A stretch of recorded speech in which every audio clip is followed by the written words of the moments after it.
Jože Pirjavic, čini mi se u nekom predavanju posebno istaknuo da je pokret nesvrstanih i Tito i Nasser i ovi što su bili Nehru, što su bili lideri tog pokreta, da su sa svojim pokretom stavili još jednu bitnu stvar, a to je da se svijet ne deli, kad se tamo tada delio, na zapad i istok, nego na sjever i jug, znači na razvijene i nerazvijene. Kako vi to razumijete, kako tumačite to?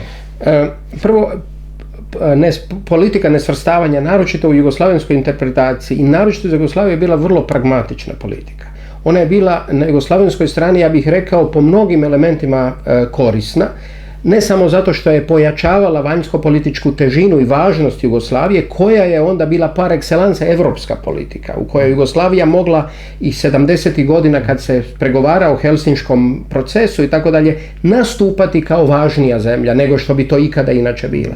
S druge strane, taj pokret je upravo zato što je shvaćao svijet van samo iz evropskog očišta ga nije gledao, nego se pomaknuo nešto šire, shvatio da prvo postoji svijeta izvan Europe i izvan evropskih pitanja, i drugo da je osnovni problem svijeta u kojem smo mi zajedno, koji je zajednički problem, koji se dodiruje ogromnog broja naroda koji imaju neke druge brige osim ideoloških briga, gdje bi se, kako to je pisao i Tony Judd i neki drugi, trebalo izabrati ponovo jednu od evropskih filozofija. Dakle, i Marksova filozofija je evropska filozofija i filozofija Adama Smitha je evropska filozofija. Dakle, zašto bi sada ponovo, nakon stjecanja neovisnosti, te narode trebalo siliti da izaberu u još jednom evropskom konfliktu ili u još jednom konfliktu bijeloga čovjeka, izabrati stranu i na taj način možda ne adresirati ono što je tim zemljama bilo najvažnije. Najvažnije je, i danas je važno, pitanje siromaštva, pitanje neravnopravnog razvoja svijeta.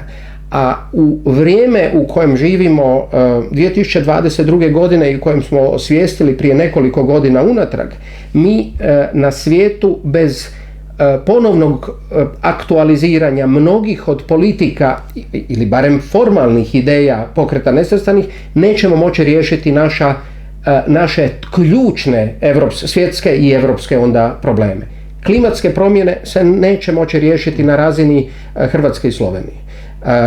Pandemijski problemi se ne mogu riješiti na okvirima Evropske zajednice.